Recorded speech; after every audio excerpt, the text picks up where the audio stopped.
They say love is blind, and maybe it is, at first. But after a while, when the butterflies settle and the routine set in, you start to see things. Little things.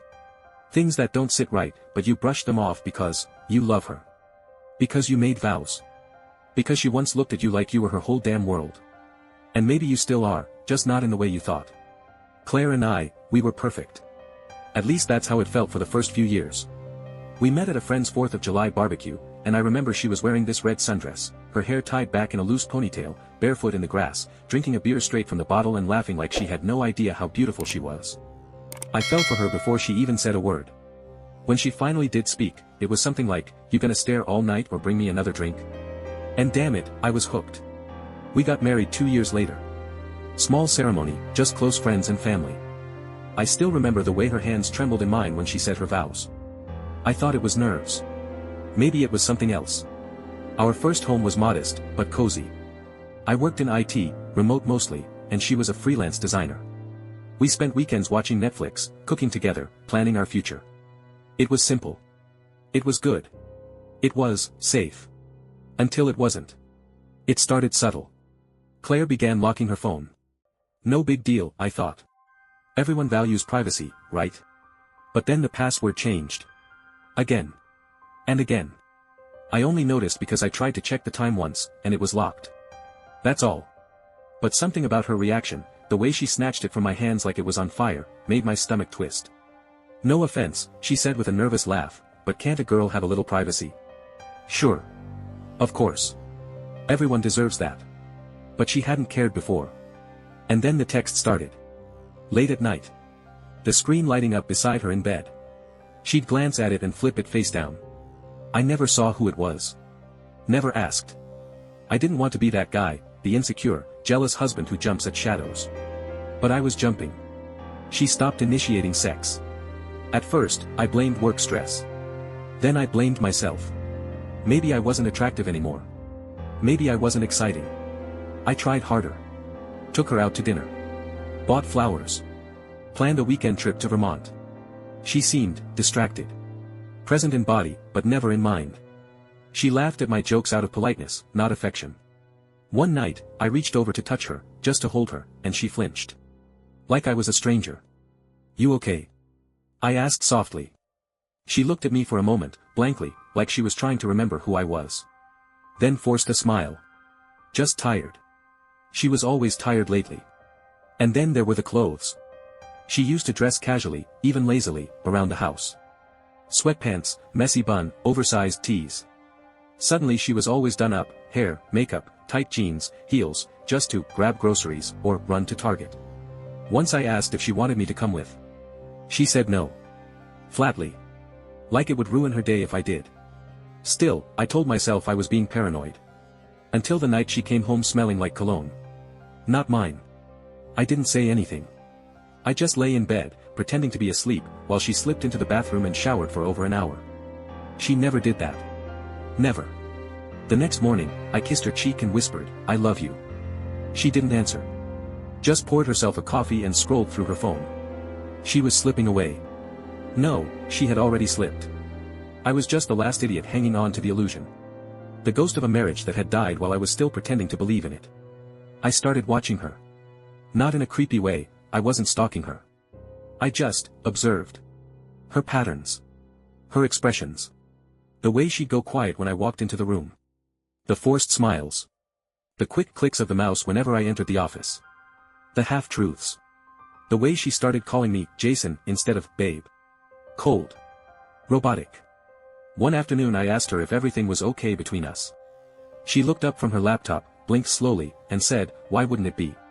"Because I don't know who the hell you are anymore, Claire." But I didn't say that. I just nodded and walked away. I talked to my buddy Marcus about it. He's been divorced twice, a little jaded, but brutally honest. "She's either cheating," he said, "or she's thinking about it. Either way, you need to stop guessing and start knowing." He was right. That night I lay in bed staring at the ceiling, the words echoing in my head. Stop guessing. Start knowing. I got up, walked into my office, opened my laptop, and started browsing. Not her browser history, mine. For something else. Hidden cameras. They come in everything now: smoke detectors, USB chargers, air purifiers. You can sync them to your phone, set up cloud storage, motion detection. The works. I wasn't thinking revenge. Not yet. I just needed to know. I needed the truth. One way or the other. So I played it smart. A week later, I told Claire I was upgrading our home into a full smart system. Cameras, locks, thermostat, voice control, the whole package. She barely reacted. "Whatever makes you happy," she said without looking up from her screen. She didn't ask where the cameras were going. She didn't ask to see the setup. She didn't care. I started with the basics: front door, back door, garage. Then added more: hallway, kitchen, living room, my office. The last piece was the bedroom. Hidden in a digital alarm clock on the nightstand. She never noticed. Or maybe she did. Maybe she just didn't think I'd use them against her. But I wasn't planning that. Not yet. At first, I told myself it was for security. For safety. For peace of mind. But the truth? I wanted to catch her. I needed to. Because love may be blind, but now, I was watching. And this time, I wouldn't miss a single frame. The first night I reviewed the footage, I didn't know what I was looking for. Maybe that was my last ounce of hope talking. Some delusional part of me whispering, "She's loyal. She's tired. You're overthinking everything." I clicked play. It started normal. Claire came home from the grocery store around 5:17 p.m., dropped the bags on the counter, opened a bottle of wine, and downed a full glass in 2 gulps. That was new. She barely drank before. But hey, people change. She put on music. Loud. Not her usual indie acoustic crap either, club beats. Fast, sexual, reckless. I watched her dance around the kitchen, barefoot, swinging her hips while uncorking another bottle. She poured a second glass, then a third, then switched to drinking straight from the bottle like some teenage party girl. I should have smiled. She looked happy. Instead, I felt sick. At 7:46 p.m., she FaceTimed someone. Male. He was shirtless. His voice was deep, flirtatious, arrogant. She giggled. Tossed her hair. Sat on the counter with her legs spread wide and whispered, "You like this dress? I wore it for you." My stomach flipped. She never wore that dress for me anymore. They talked about me. Joked about how he still thinks I'm working late, or he's probably coding something boring in his little office. She called me predictable. Dull. Pathetic. She said I lost my edge and got too comfortable. Her words were knives. I paused the video. Just for a moment. Just to breathe. But the air felt like glass in my lungs. I clicked play again. He said he wanted to come over. She hesitated. Just for a second. Then she smiled and said, "I'll text you when he's asleep." I closed the laptop and stared at the blank screen. I felt like I just walked in on a crime scene, but the body was me. And I wasn't dead yet. Just bleeding from the inside out. The next night, I watched more. This time, I fast-forwarded through the day, straight to when she thought I was asleep. At 1:08 a.m., the front door camera pinged. A man entered. Not the one from FaceTime. Different guy. Tall. Buzz cut. Leather jacket. Confident stride like he owned the place. Claire met him at the door in nothing but a robe. They didn't even make it to the bedroom. Right there in the hallway, they kissed. Deep. Messy. Animalistic. He grabbed her hair. She moaned. She said things to him I hadn't heard in years. She told him, harder. I sat there, frozen, watching the woman I married get railed by a stranger in our hallway while our wedding photo hung on the wall just behind her. I didn't cry. I didn't scream. I felt nothing. Or maybe I felt everything all at once, and my brain shut down from the overload. The next morning, Claire made me eggs. Smiled. Kissed me on the cheek.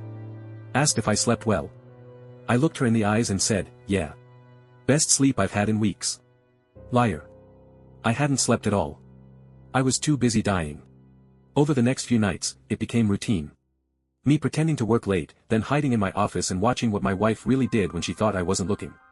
It wasn't always physical. Sometimes she'd just drink and talk to men online. Sometimes she'd pose in front of the mirror in lingerie, not for herself, not for me, but for some faceless admirer on the other end of a video call.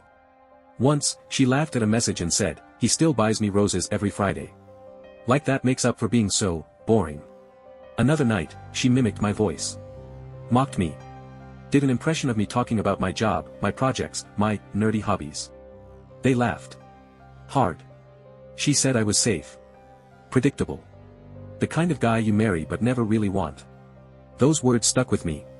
They crawled into my ears and built a nest in my skull. Safe. Predictable. Replaceable. Every insult, every betrayal, I saved them. I archived the footage. Categorized it. Gave them names. Red dress night. Hallway slut. FaceTime fucker. I was building a case. Not for court. For judgment. For justice. And then came the worst one. A Thursday night. I had just finished a project and decided to review the last 72 hours in bulk. I loaded the bedroom cam first. Big mistake. At 12:41 a.m., she walked in with him, the first guy, the FaceTime flirt. He undressed her slowly. She laughed. They got into my bed. Our bed. He lay back like a king and told her, he doesn't know what he has. You're too hot for a man like that. She replied, he knows. That's why he doesn't ask questions anymore. They fucked like animals. Like porn stars. She scratched his back. Bit his shoulder. Moaned his name so loudly I had to mute the audio. And at the end, after he finished, and she curled up next to him, completely naked, she whispered, he's probably in the office right now. Clueless. Poor guy. He laughed. Let him be. He's not worth it. I stared at the screen. Paused it. Zoomed in on her face. She looked happy. Relaxed. Like she'd just let go of every burden. I wanted to scream. To rip the screen off the wall. To burn the bed, the room, the house. But I didn't. Instead, I stood up, poured myself a drink, and stared into the dark. I didn't feel human anymore. I felt like a ghost living in a movie he didn't sign up for. The pain was too deep for tears. The anger too heavy for shouting. But under it all, was clarity. Pure. Cold. Deadly. This wasn't a mistake. This wasn't a moment of weakness. This was a choice. Repeated. Deliberate. Cruel. I wasn't going to confront her. I wasn't going to beg or fight or cry. No. I was going to watch. I was going to wait. And when the moment was right, I'd press play, and let the whole world see what I saw. This was just the beginning. Welcome to hell, Claire. And guess what? The cameras are still rolling. The thing about betrayal is, it doesn't scream. It whispers. It creeps. It drips like a leaky faucet until one day you realize you're drowning, and no one's coming to pull you out. After that Thursday night, after watching Claire with that man in our bed, something inside me broke. Or maybe not broke, maybe it shifted. Clicked. Like a lock turning. Whatever part of me still felt warmth, still felt love, still hoped, it shut down. What replaced it wasn't rage. Not yet. It was purpose. Cold. Mechanical. Precise. I became a curator of lies. A digital historian of infidelity. Each night, while she slept beside me, naked, satisfied, smug, I stayed up cataloging her treachery like a scientist preserving a specimen. Methodical. Detached. My desktop transformed into a graveyard of folders. Bedroom. Living room. Garage. Kitchen. Office. Inside each, subfolders. Red dress night. 3 a.m. call. Leather jacket guy. Doggy style on the couch. I timestamped everything. Date. Hour. Minute. Frame number. No detail escaped me. No sigh, no giggle, no moan. I even created a spreadsheet, tabs labeled by room, with links to each file, duration, key phrases from her mouth. She called me sweet but dumb on 3 separate occasions. She said I was too soft to ever find out. She said, if he ever knew, I'd just cry and twist it on him. He'd believe me. He always does. She didn't know who I was anymore. Neither did I. By day, I was the same Jason she'd married, or at least, the same mask. I made coffee. Did laundry. Asked her how her day was. She smiled. Kissed me. Hugged me. Said, you're the best thing that ever happened to me. And I smiled back. Dead behind the eyes. I was there, but not there. Living with her became a performance, a horror play with only one actor aware of the script. She touched me. Told me I smelled good. Whispered that we should plan a weekend trip soon. And I nodded. Meanwhile, in my pocket, a flash drive. Labeled truth. At night, she slept curled against me, leg draped over my waist. And I lay there wide awake, eyes on the ceiling, knowing she'd been on her knees for another man just 12 hours earlier, in this same bed. The body beside me was familiar. But the soul? Gone. Replaced by something reptilian. Opportunistic. Faithless. She started getting bolder. One night she said, "Let's film ourselves sometime. Spice things up." I almost laughed. I was filming. Every night. Every betrayal. Every sound. Every lie, etched in digital permanence. I noticed her phone always face down now. She changed her password twice in a week. She'd take calls in the bathroom with the water running. I stopped caring. Because I didn't need her phone. I had the house. My house. My system. My kingdom. And in my kingdom, she was the jester dancing for my data feeds. The only thing I didn't have, was what to do next. What does a man do when he has proof?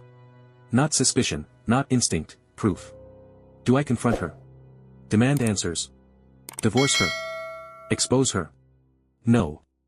That would be too easy. Too clean. This wasn't just about cheating anymore. This was about humiliation. Justice. Making her feel the acid I'd swallowed day after day, frame after frame. And so the idea came, subtle as smoke. It started as a joke in my head. A dark, twisted whisper. What if I just played it, for everyone? A movie night. At home. Invite friends. Her parents. Neighbors. Make popcorn. Smile. Say, "Hey, let's watch something real tonight." I laughed out loud when I first imagined it. Then I opened a new folder. Screening material. I started editing clips. Cutting out dead space. Zooming in on her face. Her hands. Her mouth. I added subtitles. Labeled names. Built a narrative. Not just porn, a story. A reveal. A goddamn execution. I rehearsed how I'd do it. Send invites for a barbecue. Have everyone gather in the backyard. Projector. Big white sheet. String lights for ambience. Then press play. No warning. No intro. Just the raw, ugly truth, in full HD. Let her try to talk her way out of that. Let her parents hear her moan. Let her friends see her real face. That'd be justice. That'd be art. I even practiced my speech. I wanted to show you something, real. Something I've been living with. And now, so will you. Each day that passed, I fine-tuned my plan. Each lie she fed me with sugar-coated lips only sharpened the blade I was hiding. She still acted like we were perfect. Still sent me texts during the day, "Miss you already. Come home soon." I replied, "Soon, babe. Can't wait to see you." Lies for lies. Game for game. One night, she surprised me. She came into my office while I was working, real work, for once, and hugged me from behind. Said, "I love you." I don't say it enough. I nodded. Didn't turn. She kissed the back of my neck. I felt nothing. No spark. No warmth. Only calculations. How much footage do I have now? How many guests can I fit in the yard? Do I rent chairs? Get drinks? It had become a project. An obsession. A ritual. Every file was sacred. Every timestamp, gospel. And I wasn't just documenting the fall of a marriage. I was building a goddamn masterpiece. The final cut. And everyone was getting a front row seat. Including her. Especially her. I woke up that morning with a strange kind of calm. The kind of calm a man feels not before war, but before something final. Like walking into your own execution with a smirk, because you wrote the script. Everything was in place. The yard was set up like a Pinterest dream, lanterns hanging from string lights, folding chairs arranged in rows, drinks chilling in coolers, and the barbecue station prepped. A white projection sheet fluttered slightly in the breeze like a curtain waiting to rise on a final act. Claire was glowing. She wore a soft white summer dress that made her look like a bride again. Her hair was curled, makeup subtle but precise, and her perfume, the one she wore on our wedding night, hung in the air like a ghost I used to love. "This is beautiful," she said, leaning in to kiss me. "I seriously can't believe you did all this." I smiled. "You deserve a night to remember." She laughed, completely unaware of the razor embedded in every word I spoke. By 6 p.m., guests started arriving. Her parents were the first. Her dad brought a bottle of wine, her mom a pie. Hugs, small talk, lawn games. Then came the neighbors, co-workers, old friends from college. And him. He walked in like a regular guest, beer in hand, backwards cap, that same arrogant smirk I'd seen in so many hours of footage. I watched Claire's eyes meet his from across the yard. A subtle look. Not guilt. Not fear. Familiarity. Like they were sharing an inside joke. That would change soon enough. At 8:45 p.m., I tapped my glass. "All right folks," I said with a grin, "I put together a little something for us to enjoy under the stars. Grab a seat, get comfy. Hope you like surprises." People clapped, laughed, shuffled into their seats. Claire leaned over. "What is this?" "Just wait," I whispered. "It's the highlight of the night." I hit play on the remote. At first, black screen. Then the time stamp appeared. Camera 4, kitchen, Monday 7:42 p.m. The footage rolled. Claire, in a silk robe, dancing barefoot in the kitchen. She poured herself wine, swayed to music, twirled. People started chuckling. A few whispered, "Oh wow," assuming this was some kind of cute candid. Then the front door opened. He walked in. The room shifted. Laughter faded into silence. People leaned in. On screen, Claire greeted him with a kiss. Not a peck. Not a mistake. A full-on, grab my face, I've missed you kiss. They laughed. She whispered something in his ear. He grabbed her waist. They didn't even make it out of the kitchen. The screen showed everything. Moaning. Groping. Her sitting on the counter, legs wrapped around his waist. Gasps erupted from the crowd. Claire's mom covered her mouth. Her dad stood frozen, eyes wide, face turning red. Claire shot up from her chair. "Turn it off." She lunged toward the projector. I stepped in front of her. Calm. Silent. She tried to push past me. "Jason, what the F*** is this?" "The truth," I said, just loud enough for everyone to hear. More gasps. People were whispering now, standing, shifting uncomfortably. But I wasn't done. Camera 6, bedroom, Wednesday 2:14 a.m. Now she was in our bed. With him. Naked. Sweaty. Moaning his name. Calling me boring as she laughed between thrusts. "I fake it with him every time," she said on the recording. "He thinks I still love him." Pathetic. People started leaving. One of Claire's co-workers yelled, "You're disgusting." Her mother collapsed into a chair, sobbing. Her father glared at her like she was a stranger. The guy, her lover, stood frozen for a few seconds, and then just walked off without a word. Didn't even try to defend her. Just left. Coward. Claire fell to her knees, crying. "Please. Jason, please turn it off." I let the video run. More footage. More lies. More moaning. More of her true self. She curled into a ball in the grass, makeup smeared, dress twisted, mumbling, "Please, not like this, not like this." I crouched down beside her. Let the silence stretch like a blade against her throat. Then I spoke, softly but sharp. "You took everything good in me, and you spit on it. You turned our home into a stage for your betrayal. I just made sure the audience showed up." She looked up at me with hollow eyes. Red, swollen, empty. There was nothing left of the woman I married. And finally, I felt nothing. No pain.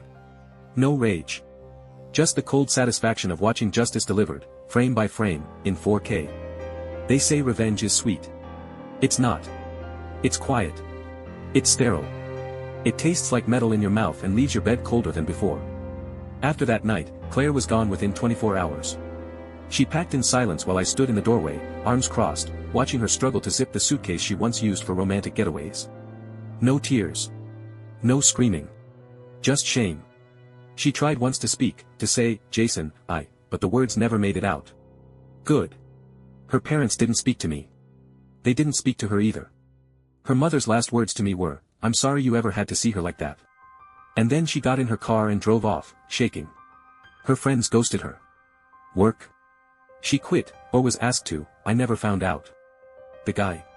He lost his job. Apparently, his wife saw the video too.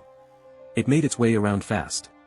I never sent it to anyone, but it somehow found its audience. Last I heard, he was living in a motel off Route 7. Alone. Broke. Divorced. I didn't feel sorry for him. Not even for a second. As for me, I handed every piece of footage to my lawyer, organized, indexed, hard-labeled. Years of betrayal broken down into court-ready evidence. The judge didn't even blink. House. Mine. Vehicles. Mine. Custody. Full. Claire didn't fight it. She couldn't. She signed everything with trembling hands and eyes that never met mine. I changed the locks the same day the papers were filed. Got a new alarm system. Tore out the smart hub and tossed it in the trash. Ripped out the smoke detector in the bedroom, the one with the tiny lens. Painted the walls. Sanded the floors. Got a new mattress. New sheets. New everything. It was supposed to feel like a fresh start. It didn't. It just felt empty. I stopped sleeping in the bedroom. Too quiet. Too full of ghosts. I moved into the guest room and told myself it was temporary. That was 6 weeks ago. The house is clean now. No reminders. No echoes. No lipstick stains on wine glasses. No faint perfume on pillows. But the silence? It's louder than ever. Sometimes I still check the cameras. Not the new ones, there are none. Except one. One I never removed. Hidden. Silent. Watching. Not for protection. Not for revenge. Just, watching. Maybe it's a habit. Maybe it's paranoia. Or maybe I need to be reminded. That I was once blind. Once a fool. And now. Now I see everything. That was the smartest move I ever made. And maybe the most human. Or maybe. The last human thing I'll ever do.